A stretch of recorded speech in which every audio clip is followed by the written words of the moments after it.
This is a discussion sponsored by the Literary Reportage Concentration, and I'm really delighted to have Andrew Solomon here to talk about his extraordinary new book.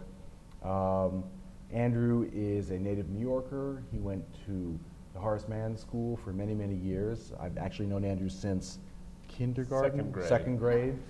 Felt like kindergarten. Still does. And he went off from there to Yale University. He's got now a PhD from Cambridge, and has written for the New York Times, the New Yorker, and all sorts of places. He's written several other books on many different topics. And this is not just an extraordinary book because it is so profound and gets into all the incredible debates about identity and other things. It's also an incredible book, I think, because the reporting is so extraordinary. And one reason I'm so glad that we're here to talk also with Perri Klass, the director of the Institute, with Andrew, is that we're going to try to sort of double team and talk about some of the issues that Perri writes about so well in her books and also in her column in the New York Times and elsewhere. And I'm going to talk about some of the more nuts and bolts journalism that I've tried to get at in my book and in the things I teach. So maybe we can start out. Let me just read a tiny passage that gives you a sense of how much work went into this. Andrew says on page 40, he writes, "Over 10 years I interviewed more than 300 families for this book, some briefly and some in depth, producing nearly 40,000 pages of interview transcripts. I interviewed but did not write about irreligious parents of fundamentalist children, parents of children with dyslexia and other learning disabilities, parents of obese children and of addicted children, parents of giants with Marfan syndrome, of limbless children with Phocomelia syndrome, and of adult thalidomide babies, parents of premature babies, parents of depressed and bipolar children, of children with AIDS or cancer. I talked to parents who had adopted disabled children or children of different race from another country. I talked to parents of intersex children who couldn't decide in what gender to raise them. I talked to parents of supermodels, of bullies, and of the blind." I mean, I was saying before that Andrew, I think, edited out and threw away more pages of this book than most of us have written and published in our lives. And I to start off at a technical point, how do you go about deciding who to interview, conducting these interviews, setting them up? I mean, if you can help me understand the apparatus that you deployed to go about writing this book, I would be grateful. So the method varies to a certain degree depending on which chapter we're looking at. If I told people as I began working on this book what I was doing, every other person I met wanted to introduce me to a family dealing with autism. They'd say, "You have to talk to my sister, you have to talk to my friend, oh my God, I've been dealing with this myself." It was all over the place. Some of the topics were much harder to get through to. So for Down syndrome, I went to the Down Syndrome Society of America. They introduced me to some people. Through those people, I began to meet other people who were in the Down syndrome community. I also looked for stories that were in the news. To do the chapter on families bringing up children conceived in rape, I had to persuade the people who ran various online bulletin boards, who are by and large suspicious of strange males coming into their midst, to post a request for interviews. And to do the chapter on families of people who commit crimes, I took a job working in a prison in Minneapolis, not working as a guard the way that Ted Conover did, but working on a theater project that was being done there that involved my spending time every day for 6 weeks with a group of inmates, and I got to know them and to know their families. So it's a very long process, but also it was surprising how much of it was sort of strangely random. I would be at a party, I would be talking about the book, and someone would astonishingly say, oh, I just heard about this person I went to college with just had a baby who's a dwarf. And I would think, right, there's a dwarf who's not already part of the little group that I found, and I would go off there, and I would go off there. It's a matter of having sort of your ears open and your nose to the ground, I think. And did you have like a spreadsheet or a trove of assistants, or, I mean, just I'm getting a headache thinking about all this random information sort of coming in with so many. I mean, there are 10 chapters or 10 storylines or 10 themes. I mean, what did it look like? What's the physical? I didn't have a spreadsheet, though that certainly sounds like it would have been a good idea. Next time I'll try. I interviewed people, and then I would get the interviews transcribed. I didn't transcribe all of those interviews myself, for the book would have taken me 25 years.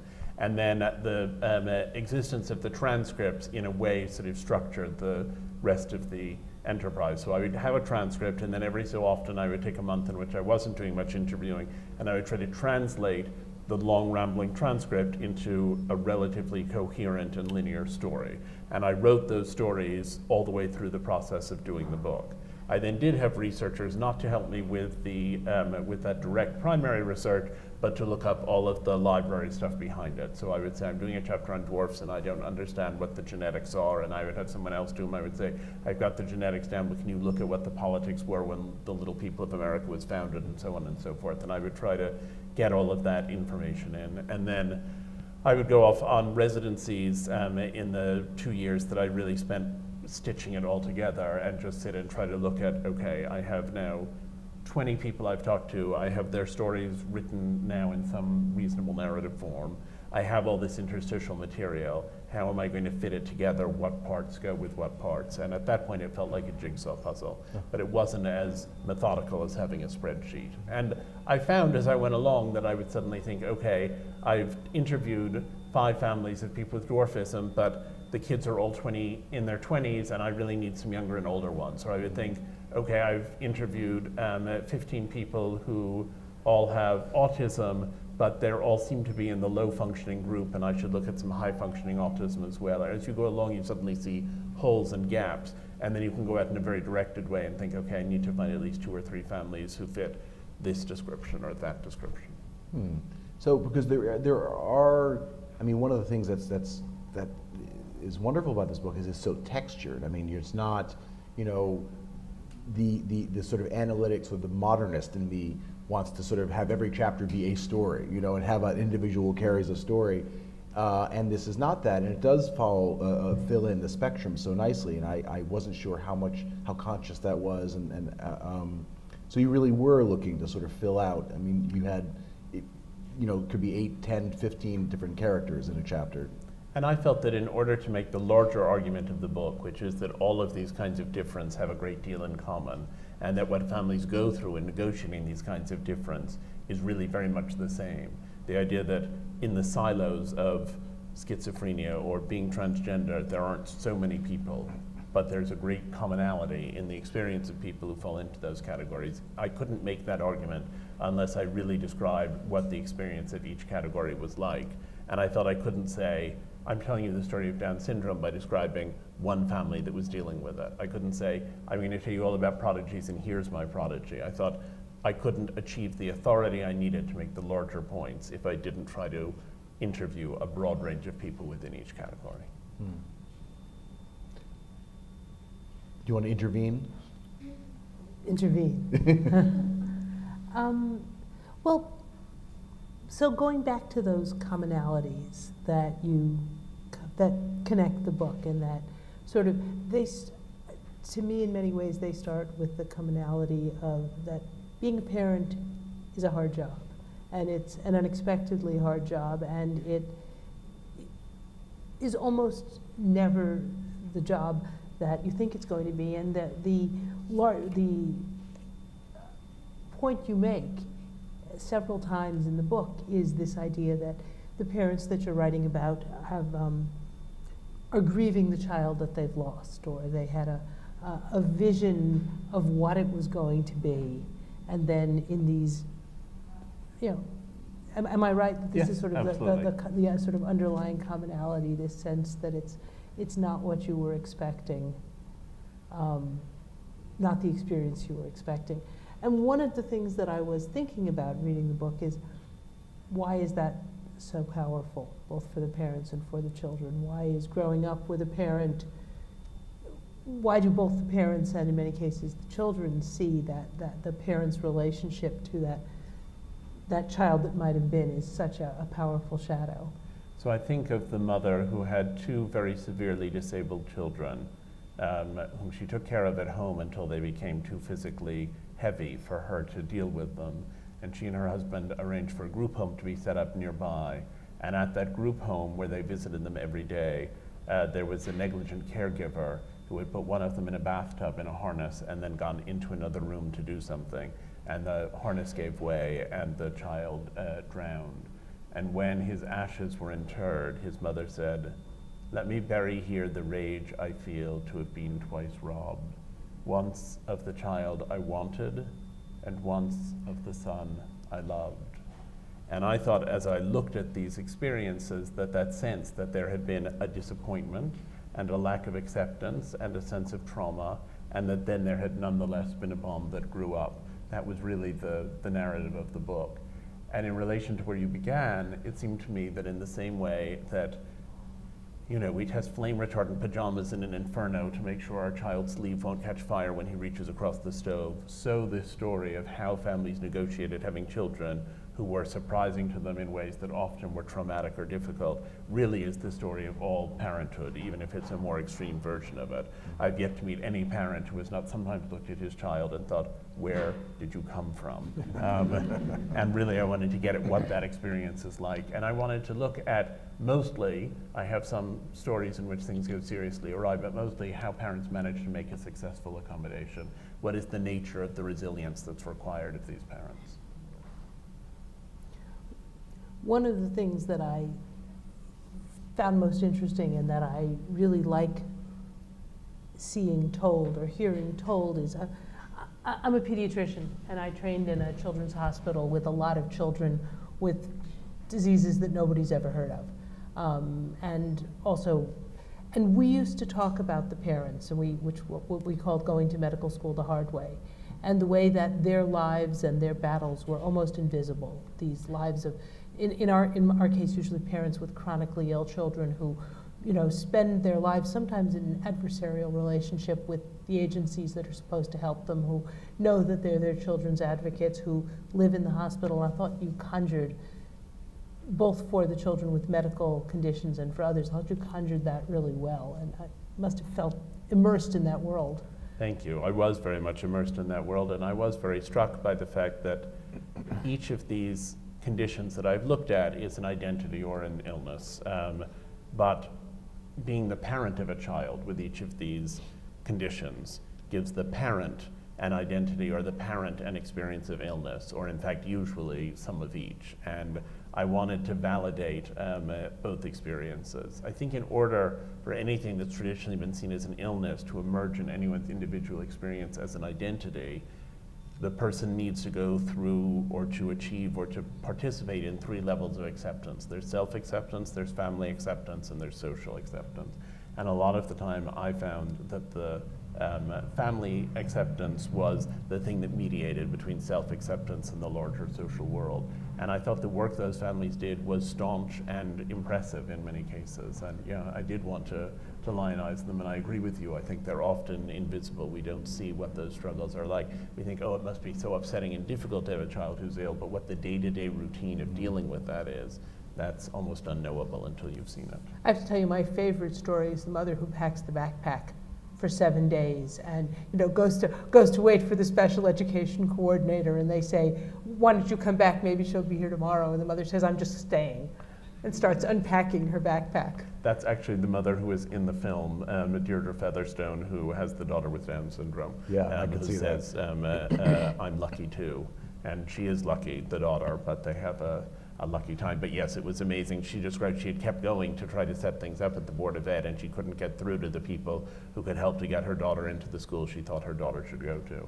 And so that's what she did. She packed a suitcase and she just went and sat in the office. And funny enough, once she started unpacking her underwear and her toiletries and so on in the waiting room, all of a sudden someone was available to see her after all. So it worked.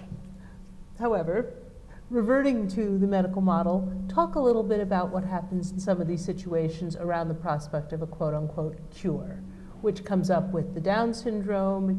Talk about, you know, how that then, once you begin to think of it as an identity or as a community, once you move toward acceptance, and then the question arises, what if there's a cure? It comes up with deafness, comes up with at least the specter comes up with autism, and certainly comes up with Downs. We live in a time when we have social progress, which has allowed us really to celebrate a much broader range of people than we ever could before, and to acknowledge their diverse experience, to say there is a vital and interesting deaf culture organized around the use of sign language. It's a fantastic thing. There are all of these other cultural movements within each of these conditions, and that social acceptance has coincided with the shift in our medical ability to treat all of these conditions. And I sometimes think it's like that moment in Grand Opera when the hero realizes that he loves the heroine at the exact moment that she expires on a divan. And a lot of the time I think there's a kind of race going between the two. I believe in both the social and the medical progress, but I'm alarmed some of the time by how they operate independently, each of them unaware of the other. Sorry, I was just going to say that one of the terrible things that medical education does to you is you sit there at the opera thinking, all they need is anti-tuberculosis therapy and this whole thing. But go a little more, say a little more about what happens, the controversies that arise among the parents when in those situations where there really is thought of a cure. Well, Jim Sinclair, who's an adult with autism we were talking about earlier, famously said in a very moving and stirring essay, he said, when parents say, I wish my child did not have autism, what they're really saying is, I wish the child I have did not exist, and I had a different non-autistic child instead. Read that again. This is what we hear when you mourn over our existence. This is what we hear when you pray for a cure, that your fondest wish is that someday we will cease to be, and strangers you can love will move in behind our faces. Now that's a very strong statement of this position, but there are a lot of people who have stigmatized identities who nonetheless feel very strongly about those identities. And I've drawn the parallel in the book to my own experience as a gay person that if there were a cure for gayness that had to be administered in early childhood, an awful lot of people who have gay kids would administer it. Because there is no cure, we're moving toward gay marriage and recognition and acceptance. But if someone had developed a cure 25 years ago, there would be no gay people left in the world. And if someone develops a cure next month, it will dramatically reduce the population, and it will make for a lot of tension and a lot of complicated conversations about how much do we want to eliminate conditions, how much do we want to celebrate conditions, how much do we celebrate them only because we can't eliminate them, and if we can eliminate them, what is the cost to us, both the individuals who go through sometimes difficult treatments and the society at large, which loses some of its diversity, what happens in those situations. And a lot of the parents I talked to felt a great tension between wanting to help their child be better and to not be so severely affected by autism, for example, and a sense that there's only so much you can do about autism, and actually for people who are not at the low functioning end of the spectrum, it can be a way of thinking in which people find some satisfactions in how can you help your child feel good about who he is. And often the parents feel very torn. They have to do both. They have to try to make their child better, again, as all parents do. You have to try to bring your child up and help your child through life, and you also have to accept your child for who he is. And how do you strike that balance? It's harder for these parents even than for the rest of us. Or something that we sometimes talk about in pediatrics, you have to go out there and battle for a world that's shaped a little better to fit your child, but you also have to train your child to, make one's way in the world that exists. I loved a British psychoanalyst named Rosika Parker, who said that parenthood involved sailing between the Scylla of intrusiveness and the Charybdis of neglect. It's very and hard to get that wrong right. All the time. Constantly, yes. One of the things I kept on wondering about in this was, at what point, well, put it this way, the people you talk to, they all seem very resolute and determined and certain about how they feel. And I know just from my experience of interviewing that people don't often or ever really come off that way. And oftentimes when it comes to really genuinely complicated issues that are sort of in contention, like all these exquisitely refined identities, that they are often appealing to me, not for the answer, but as to engage them in some way. How much I could imagine that some of these people were engaging you not just as the neutral journalist sweeping in. That clearly isn't your style. How did you navigate that? How did I navigate? I feel like some of the relationships involved my interviewing someone once for an hour and a half. They told me their story. It was coherent. I wrote it down. It was all very straightforward and easy. There are some of the people who are in the book who I interviewed every couple of months over a period of 7 or 8 years before I finally got at the truth of what their experience was.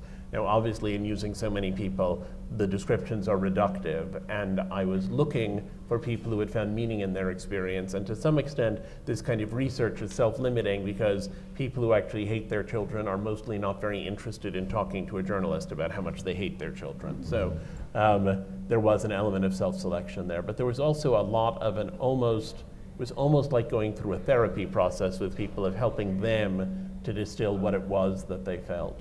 I was surprised, though I certainly wouldn't say that people were unambivalent or that they seem unambivalent in the story. I think that there's a lot of ambivalence that comes through in all of these cases, and a lot of people struggling with the reality that they have that's been so traumatic to them. But I felt that ultimately, most of these people, I think most parents love their children. Some parents are abusive or neglectful and terrible. Some parents don't know how to act on that love or how to manifest it, and they act badly. But by and large, I think most people really want the best for their children if they can pull it off. And that is where any appearance of consistent vitality and direction came from, was in that ongoing exposure to people who love children, often children who didn't look very lovable to me. Yeah.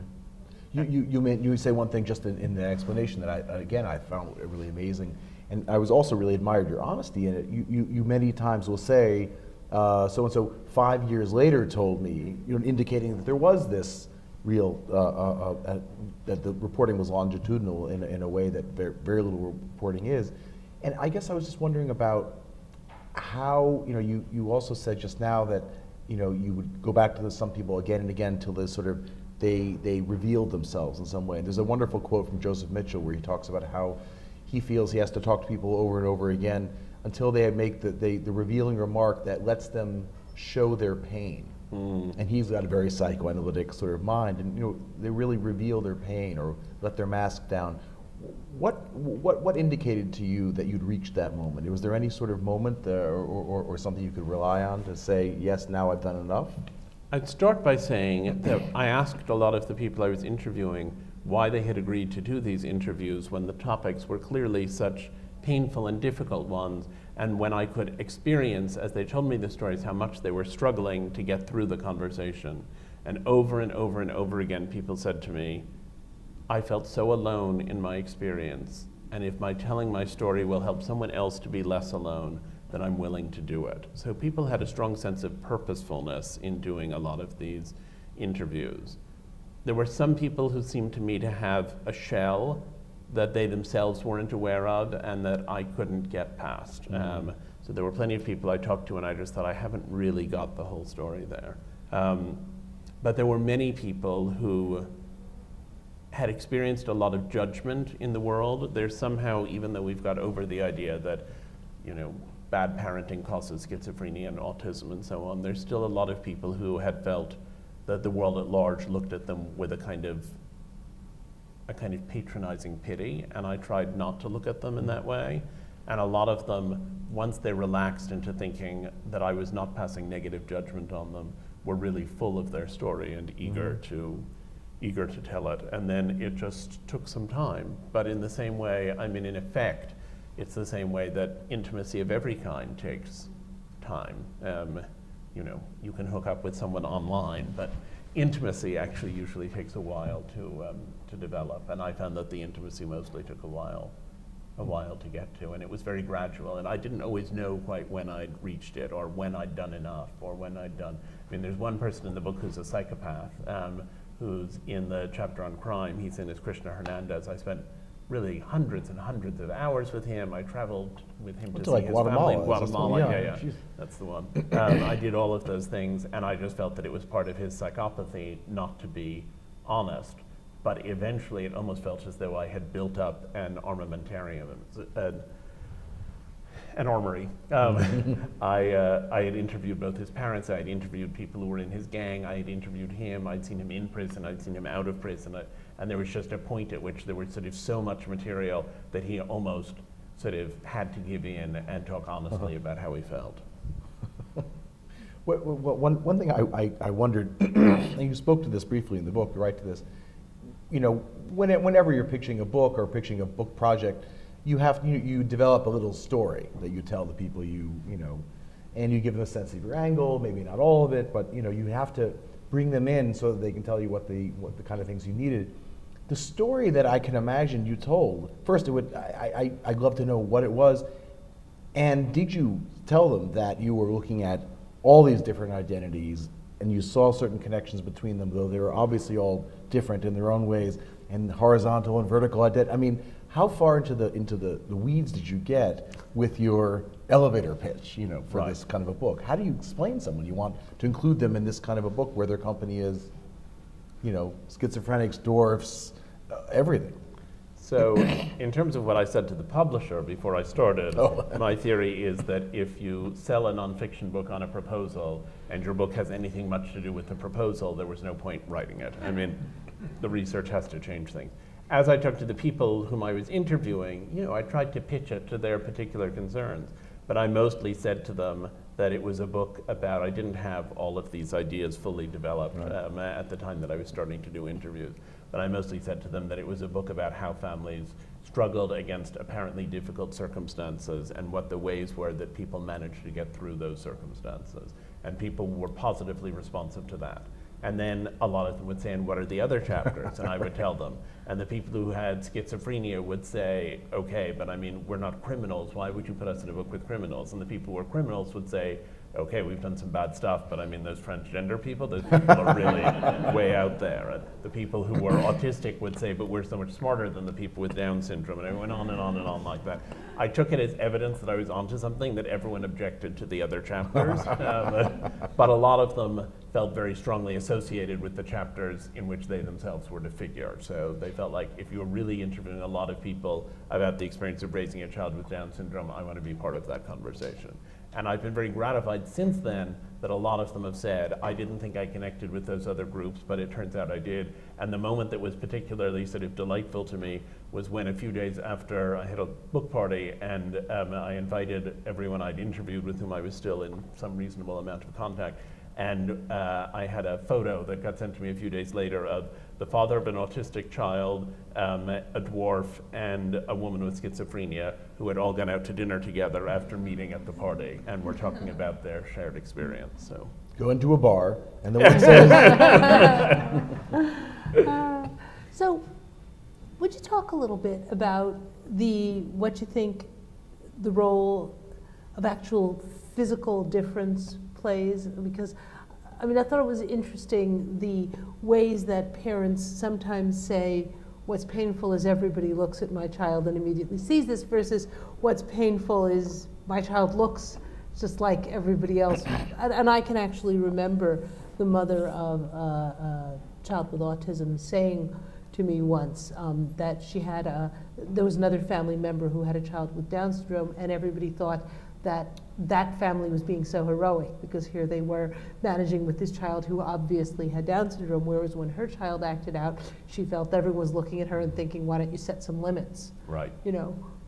I found that a lot. Interestingly, I found it particularly about siblings, that there was a study I looked at that showed that while one would think that a sibling would have a harder time with a child who was very visibly disabled, it turns out that siblings of children who are very disabled actually have an easier time, because anyone who meets the disabled sibling immediately realizes, okay, there's something wrong there, and there isn't so much judgment. Whereas people who've got siblings who have got less visible disabilities are much more likely to feel judged all the time and exposed by the strange behavior of their child. So really just what you're talking about. I think there are upsides and downsides to both. I mean, I think having a physically visible disability means that people won't give you as much leeway actually to possibly be an interesting, engaging person whom they can deal with. A lot of people have described, for example, one woman, I seem to be doing a lot of dwarfs in this conversation, but one woman who's a dwarf described going out to dinner with a friend. She has a PhD and is quite accomplished. This was someone who didn't have that much going on, and the waiter kept turning to the person who was not a dwarf and saying, and what do you think she'd like to have for dinner? There is that sense in which you can be treated very rudely simply because you're physically different. But when someone is physically not different and then behaves in a bizarre and aberrant fashion, people are put incredibly on edge and are incredibly uncomfortable and are incredibly judgmental, which is what you're really talking about. One of the most startling chapters was the one on crime, and in which you interviewed the parents of Dylan Klebold. And you described at the beginning of that chapter, you say that it was in some ways, well, I'm not going to capture it correctly, but some ways not the most difficult, but sort of getting your mind around the idea of families where the kid has done something really horrible seemed to you fundamentally different from these other 9 chapters. Could you explain why that was the case? Well, I think a large part of why it's the case has to do with the sense that crime is volitional and that these other things aren't. And because crime is perceived as volitional, it's also perceived as something that good parenting should be able to prevent. So we used to believe that homosexuality was caused by overbearing mothers and meek fathers. We've given up on that. We used to think autism was caused by refrigerator mothers, and we've given up on that. We used to think that schizophrenia was caused by families that nurtured an unconscious wish that their child not exist, and we've given up on that. But crime, we still look at people who commit crimes and think, well, in our household, we brought the children up better, and that didn't happen.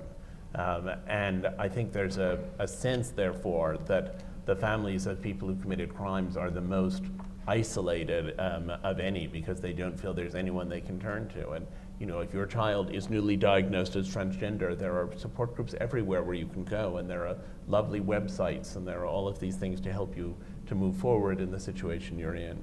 If your child has murdered somebody, there aren't a lot of support services around, and there aren't a lot of context for people to get together. And since the book came out, I've had a huge amount of correspondence from parents of criminals, which I didn't particularly expect, but people writing and saying, thank you for saying that it wasn't necessarily my fault. Everyone thinks it was. I feel I can't even go out. I mean, they talked about how difficult and how burdensome that was. Nonetheless, I think the other piece of it is that you can have a child who has a severe disability and feel sad for your child that your child has to struggle with that disability, but you can somehow make as good a world as possible for your child and do well. If your child has committed crimes, then presumably other people have been injured, and it's hard for parents not to feel responsible in some way for the injury their child has caused to others. And that's a very painful experience, the sense that somehow, I mean, as Sue Klebold herself said, she said, you know, when it first happened, I used to wish that I had never married. If I hadn't gone to Ohio State and crossed paths with Tom, these children wouldn't have existed and this terrible thing wouldn't have happened. She said, but over time I've come to feel that for myself, I love the children I had so much that I don't want to imagine a life without them, even at the price of this pain. She said, when I say that, I'm speaking of my own pain and not of the pain of other people. But while I know it would have been better for the world if Dylan had never been born, I've decided that it would not have been better for me. That was a very strong statement, but it took her a long time to arrive at it. And I feel like a lot of the parents I talked to were in such agonies about the pain their children had caused to other people, and yet they really loved their children, and how could they reconcile those conflicting emotional impulses? Yeah, the encounters with her were extraordinary. I mean, they really put into context this idea that, as you say, that there wasn't anywhere for her to go. There wasn't anywhere. She was so isolated after this, or even in some ways worse. She was sort of, you know, people who were kind of praying for her in this cloying sort of way, where it was almost a more offensive experience for her. Was it difficult to get? I asked you about the approaching all these different sorts of people. Was it difficult to get the Klebolds in particular to talk? I can imagine that there were many journalists have been knocking at that door. They hadn't spoken to anyone, and there had been hundreds of people who had tried to speak to them. I gave a lecture in Denver, and after I gave it for the Mental Health Association of Colorado, and after the lecture, one of the people who had attended said to me, oh, you know, there was someone in the audience who we don't see out very much. It was Sue Klebold. She's the mother of one of the people who committed this massacre. And I said, wow. I said, do you know how I could reach her? And he said, well, if you send me a message, the Mental Health Association can forward it to her. So then she agreed to, then she thanked me for the message, but said she wasn't interested in doing an interview. And then I pushed for the interview for a while, and we went back and forth and developed a little bit of an email correspondence. That was about a year. And at the end of about a year of that, I said, well, could we at least meet face to face and at least talk about doing an interview? And she said, well, yes, we could. And I said, great, and we set a date to do it. And then she wrote me back 3 days later and said, you know what, I've thought about it and I really don't want to do the interview. And I said, which I'm afraid was not entirely accurate, but I said, I've already bought my plane ticket and it's non-refundable. And since I'm coming all the way to Colorado, I said, could we at least get together and have a cup of coffee? I will not have a recording device with me. So then she said, well, if you're really coming all this way, just for that, she said, I'll meet with you, but only for 15 minutes. But you can come to our house for 15 minutes and we'll at least say hello. So then I went to their house and we talked for the next 6 hours. And at the end of 6 hours, Sue said, okay, we're going to do this. And she said, when would you like to come back out here and do it? And I thought, strike while the iron is hot. And I said, I will be here next weekend. So I flew home from Colorado, I booked a ticket, I flew back to Colorado, and then we had this, the first of those interviews. And then, really to my surprise, I thought it would be fascinating, but I had not expected that I would come to like them so much. And that came Sue through. in particular, really, I think of her as a friend now, and I care about her deeply, and I feel that she's dealt with such unspeakable tragedy with so much dignity. And it's surprising, some of the people who seem in the sort of pre-interview correspondence incredibly appealing are then extremely unappealing when you're actually talking to them. And sometimes people of whom you have no expectation at all turn out to be amazing people and vastly enrich your life. Although, I just want to say that although we have come to understand that autism is not caused by, refrigerator mothers, or on the other hand, we've created a different kind of blame in that we now tell people that this is heritable, and that and send parents home to worry, is there, autism in your side of the family, or is there mental illness on your, it must come from you. And so there's a different way of constructing that kind of parental guilt and responsibility. I'm not sure we actually let people off the hook. I agree with you. I was going to say, though, moving from the chapter on crime to a totally fascinating chapter on the children of rape, in which you say the children in your other chapters sustain injuries, but the children in the chapter on rape are the injuries. Can you talk about that a little bit? And that. Yes. So there is a chapter on families bringing up children conceived in rape, and I became interested in writing about that because I was looking at all of these situations in which there was a family dynamic and a child who was in some sense difficult to love.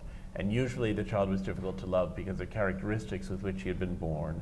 And in the crime chapter, I looked at the possibility that he was difficult to love because of things he had done. But for rape, I thought the child is difficult to love simply because of who he is. And I always remember when I was in Rwanda and I talked to one of the women there. I'd been doing interviews all over Rwanda with women who brought up children conceived in rape. And one of the women I talked to, an amazingly beautiful, elegant Tutsi woman. And at the end of interviews like that, I often ask the person whether they have any questions for me as a means of slightly redressing the power imbalance of interviews. And people would say, how long are you staying in Rwanda? And will this be published in French? And are you going to use my name? And so on and so forth. And this one woman said to me, she said, well, you're in the field of psychology, right? And I said, well, yes, sort of. And she said, can you tell me how to love my daughter more? Because I want to love her so much, but when I look at her, I think about what happened to me. Can you tell me how to love my daughter more? And it was only much too late to say it to her that I thought that that was a question that was already full of love.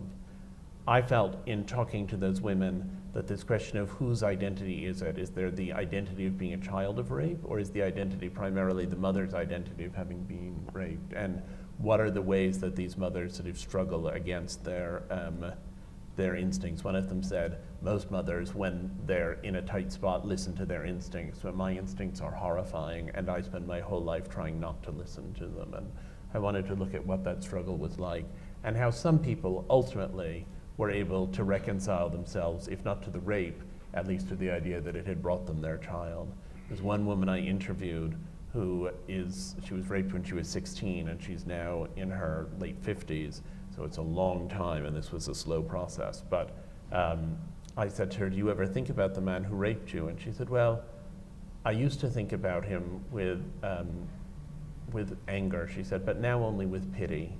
And I assumed she meant pity because he was so unevolved as to do something this appalling. And I said, pity? And she said, yes. She said, because he has a beautiful daughter and 2 beautiful grandchildren, and he doesn't know that, and I do. So in the end, as it turns out, I'm the lucky one. And I wanted to look at how people make that passage and how they get to that point. And how they get to that point, I mean, she wouldn't say, the rape wasn't really a problem because it all turned out happily. I don't want to suggest that it's all sunshine and roses, but someone who could then manage to say, out of this horror came something that's of value. And in fact, one of the women in that chapter sent me an email today, and she was talking about the way in which she said, I still look at my daughter, her daughter is now 12, I think, or 13, said, I still look at my daughter and wonder how something so beautiful could have come out of something so horrible, and what is the way in which the process of actually being a parent to this child who's occurred, how does it reset the trauma that you've endured, and how do you manage to ensure that your child does not grow up feeling like a victim of that original trauma? So I want to move the subject to one of the other difficult pieces of parenthood, which is that they grow up. And this is one of the issues which comes up very often in the pediatric world around children with various kinds of medical problems, is that transition from being someone who can be cared for and helped, and you mentioned small enough to be lifted, everything from to navigating in the adult world, and then perhaps eventually to managing without parents who can care for you. And can you talk about that a little bit? I know it comes up in several of the chapters, and it's a really interesting piece of this. So a lot of parents have complained that the social services that exist for children with differences and disabilities often come through the educational system, and they therefore are available until a child turns 21 or 23, or it depends on the district, 18. And then suddenly there's this person who isn't able to take care of himself. There are no more social supports. There is no more school setting in which the child spends all day every day. And what is the child supposed to do all day, and what are the parents supposed to do all day with their child? Next to that problem, there's the problem that many parents choose to keep children who are developmentally delayed or who have other challenges at home because they feel that they will be more loving with those children than a paid caregiver would be. The problem is that then if the parents become old and decrepit and die, and the child has been living at home all that time, the child has to make the transfer not only of no longer having his loving parents there, but also suddenly being put into a new context where there are going to be new people taking care of him. It's a very alien situation, and the trauma is redoubled in the face of such a shift happening at that time. So should your child be placed? At what stage should your child be placed? What is a placement? What is your child supposed to do at a placement? If you don't place your child, how is your child supposed to occupy his time? I think a lot of the people I talked to described having a fairly social experience as children and then feeling very isolated when they got to adolescence and adulthood.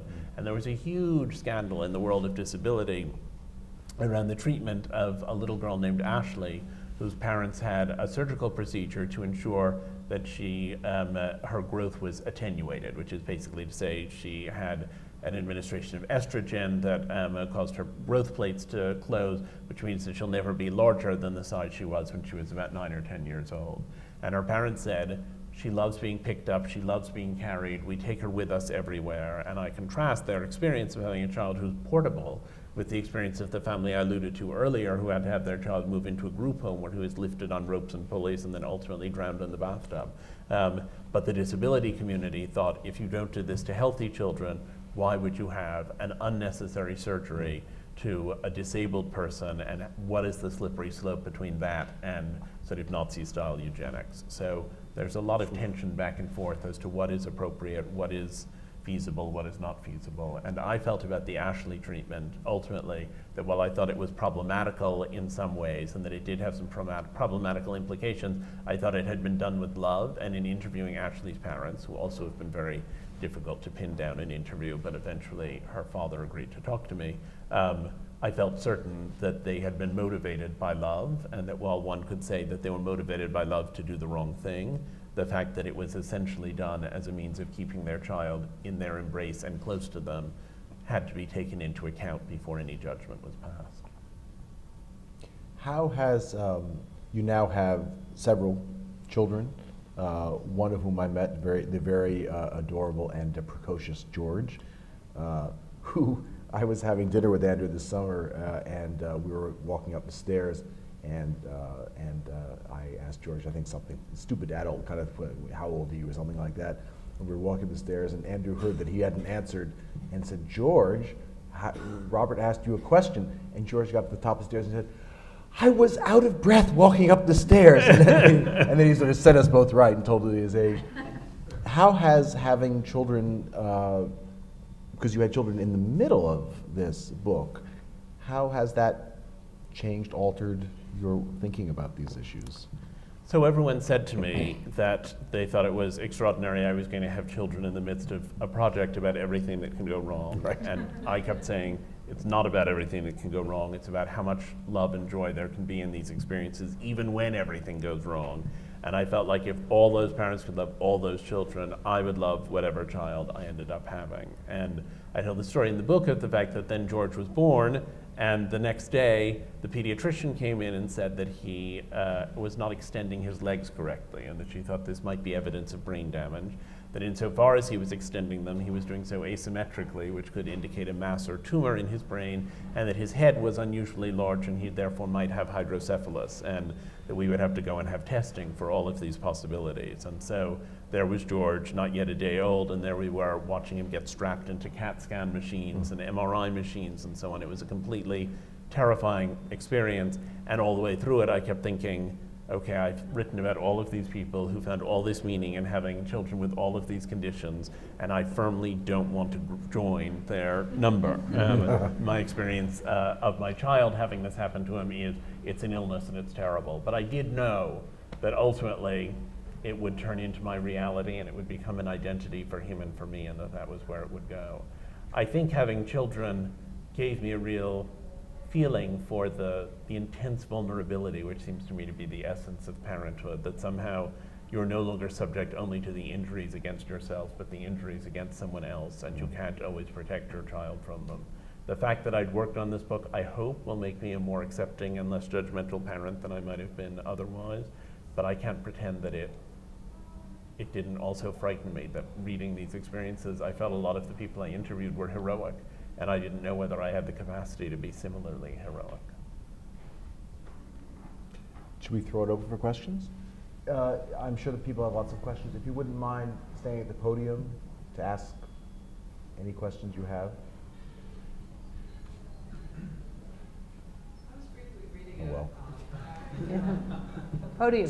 So much for the authority Podium. that I Mike. wield in this department. Yeah, Mike. Yes, yes. Am I close enough? No, Hear me? you must stand at the podium. I was briefly reading a chapter that you wrote about prodigy and genius and the difference between those two categories. I thought that was interchangeable, but could you describe some of the people you met in that category and how those two definitions are different? So, prodigies and geniuses. Well, first of all, I should explain why prodigies are in the book at all. And they're in the book because my experience is that what's difficult is the fact of difference. And whether the difference is generally construed to be positive or negative may determine how sad it is. It's sadder to have a child who can't walk or talk than it is to have a child who's a brilliant violinist. But it's equally difficult to have a child who is very brilliant. In effect, in the same way that it's quite difficult to have the body of a 30-year-old with the mind of a 4-year-old, it's very difficult to have the mind of a 30-year-old in the body of a 4-year-old. Mm-hmm. Your 4-year-old is going to have to deal with people who are either operating at their intellectual level and therefore not very interested in the emotional life of a 4-year-old, or they're going to be other children who don't have the slightest idea what your child is talking about. So that was the tension that I saw there. The question of prodigiousness and genius is that being a prodigy has to do with developing very early. So someone who can sit down, as one of the children I interviewed did, at the age of 5 and play the Chopin Fantasy Impromptu with an aura of adult yearning that seems to be almost inconceivable in anyone who hasn't lived through love and the loss of love. That ability is quite extraordinary, but it doesn't necessarily mean that that same child, when he's 40, will be a better pianist than other people who developed on a slower path. So genius is the ability to add something extraordinary to the world, and prodigiousness is the ability to perform at an adult level when you're still a small child. That's, I mean, it's more complicated than that, but that's really the idea of it. And there's always the question of what to do with these children, and there was one little boy I interviewed, the one who played the Chopin Fantasy Impromptu, he finished, I had said to his mother, I said, do you worry about giving him some kind of normal childhood? Because he was at that point living in California, but going once a month for piano lessons in Shanghai and having a whole kind of crazy, overpacked life and doing recitals and on a touring schedule. And he finished playing the Chopin Fantasy Impromptu and his mother said, you see, he's not a normal child. Why should he have a normal childhood? It's a point of view. The most important question is, why couldn't they find a piano teacher closer than Shanghai? I know. Yes. Your last book, which I read and was amazing, was from a very personal standpoint.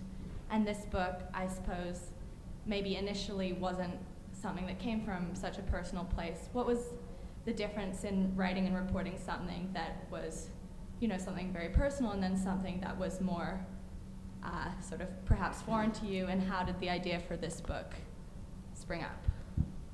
About 20 years ago, my editors at the Times Magazine asked me to do a piece about deaf culture, and I was very interested to find out that there was such a thing as deaf culture, and I went off and I think I said earlier, I went into all of these contexts. I went to deaf clubs, I saw deaf theater, I went to the Miss Deaf America contest in Nashville, where everyone complained about the slurry Southern signing. I had all of these experiences in working on deafness, and I discovered that most deaf children are born to hearing parents. And when I discovered that, and most of them have parents who try to make them function in the hearing world for a while, and many of them discovered deaf culture in adolescence when it comes as a great liberation. And I said it was very similar to the gay experience, and that the gay children are mostly born to straight parents. The straight parents often try to get them to function in what they think of as the real world, and the kids then frequently discover community in adolescence, and that becomes a defining experience for them. And so I drew that parallel between deaf people and gay people, and I talked about it from my experience as a gay person. And then a friend of mine had a daughter who was a dwarf, and she began thinking about what she should do. Most dwarfs are born to parents of average height. Should she bring her daughter up just like everyone else? Should she not? So I suddenly saw a parallel. So I feel like, even though the book is not a book about me and being gay, I feel like that experience of some degree of confusion about your identity, illness, condition, especially in relation to your family, is in fact just as autobiographical as the last book was. But I thought that the revelation was, in the depression book, I was saying, I've been depressed and therefore, like other depressed people, here I talk to some of them.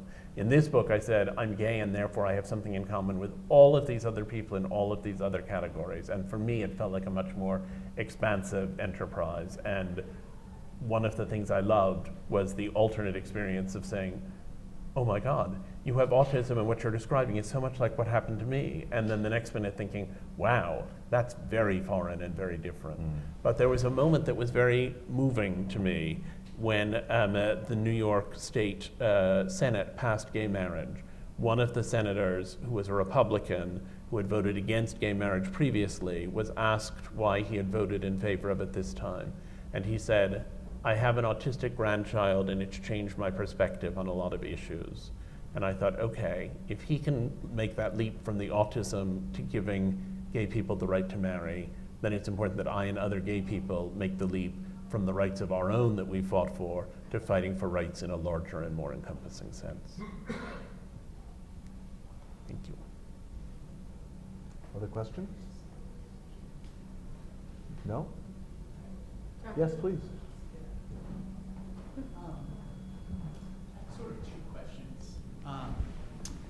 My background is in neuroscience, so I found your book super interesting for a million reasons, but one of them was that I found it interesting that you have a sort of scientific approach, obviously, in your attempt to make a sort of representative sampling of the various different types of people.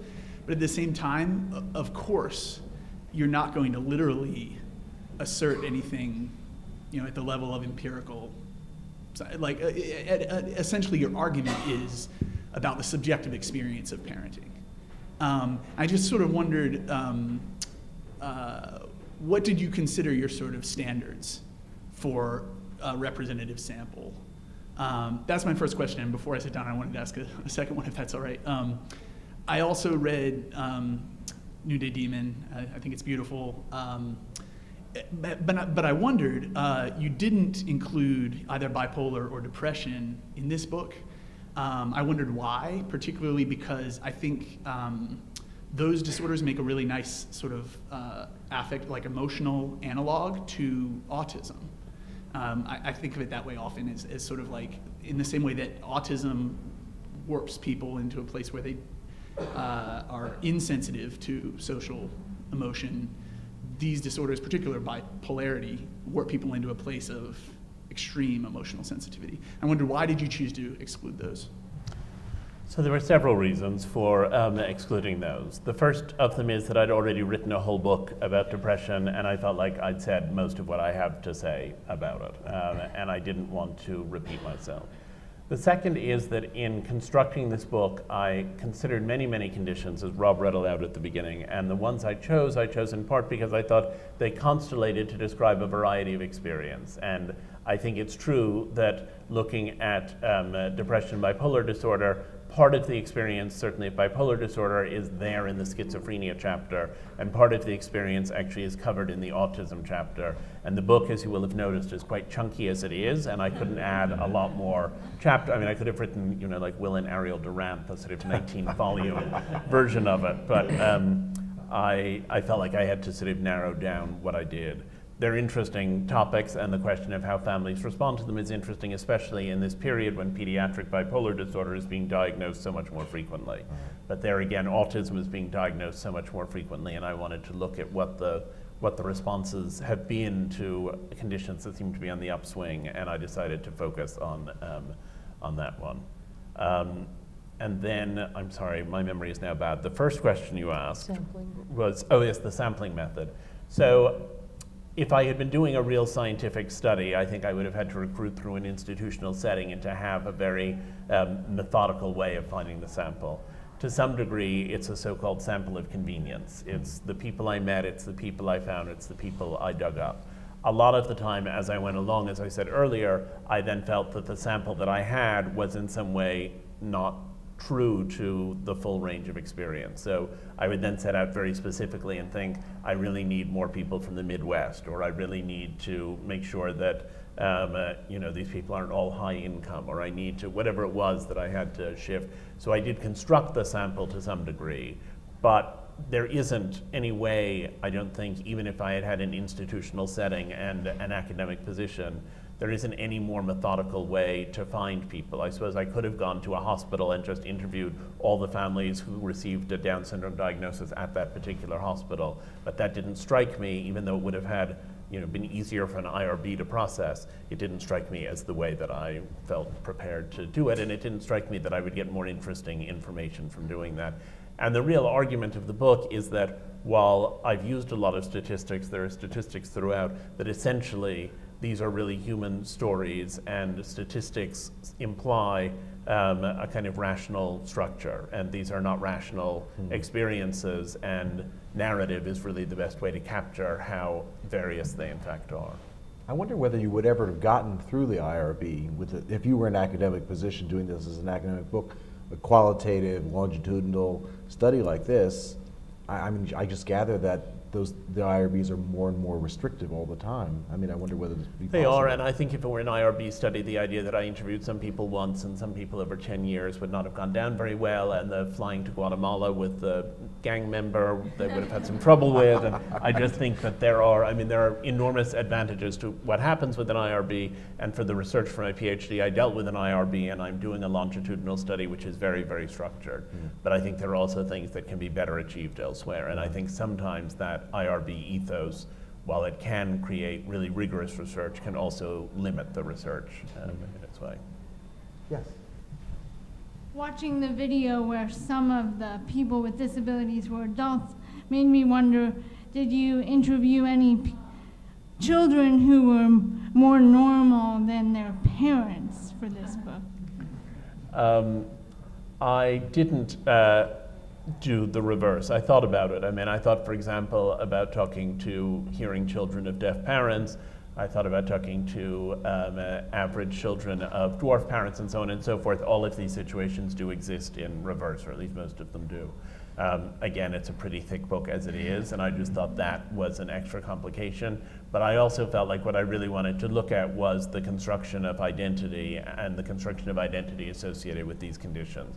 And I felt that looking at those unusual families of children who perceive themselves to be somehow less unusual was not going to be so central to the formation of identity. It was the vulnerability of these children who were different that was central to that.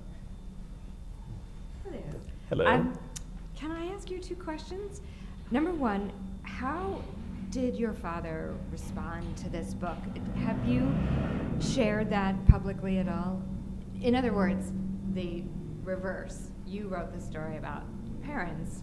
How did your father enjoy it? Number one. And my second question is, are you working on a new book at the moment? So my father has been my staunchest and most enthusiastic supporter all the way through, and he read multiple drafts of this book and read lots of the little anecdotal stuff as I was going along, partly so I could prove to him I was doing something. And he felt that the part about family, his only objection is that I've suggested in the book that I thought that if my parents had known that I was going to be gay, they might have considered terminating the pregnancy, because I felt that in 1963 it looked like a very aberrant way to be and would have made them very uncomfortable, and he insists that they would never have considered any such thing. But in terms of its larger picture, I think, of parenthood and its description of the ups and downs that I had in getting my parents to come to terms with who I was, he's been very supportive of that whole aspect of it. The next book will use the research I've done for my PhD as the basis for a commercial book, and that research is that I was looking at the emergence of maternal identity. I had a cohort of 24 women, each of whom I interviewed once before the birth of her first child, once just afterwards, and then every 6 months going forward. The children are now 5, and it's really about the way that those children have developed, but more about the way those mothers have developed. And my theory is that when someone becomes a mother, she has 2 new relationships. One is to the child, him or herself, and the other is to this new identity as mothers. And that some of the women in the group seem to me to be incredibly attached to their children, but still quite uncomfortable in the role of mother. And other women in the group seem as though they've blossomed into having this identity as a mother, but have remained curiously detached from their actual children. And so I want to look at the way those things function separately. And what I'm trying to figure out as I make it into a book, I started out to interview mothers because I was also looking at the neurobiology of parturition and the way in which hormone surges and so on play into or don't play into attachment. And then as I worked more and more on the project, I became less and less interested in that. So now I have to explain why I'm not writing a book about mothers and fathers, and I'm just in the middle of negotiating that. But that's what comes next. Yes. Yes, last question, yeah. I was wondering, at what point of your research and writing process did you come to acknowledge the common thesis of acceptance and cure among all the different horizontal identities? I think that I was interested in acceptance and cure really from the deaf chapter, from that first deaf story I did for the Times all those years ago. because at that point the cochlear implant had just been developed. And then I kept running up against this question over and over again. There's a new manifestation of it, which is that a pharmaceutical company in California has developed a compound called BMN 111, which in mice blocks the action of the achondroplasia gene and is now being tested in human beings and may mean that nobody needs to grow up with achondroplasia, which is 80% of dwarfism. And if it's effective, they'll probably come up with versions of it that are effective for other kinds of dwarfism too. So I feel like when you're in these fields, you're constantly running into that over and over again. This question of, can we cure it?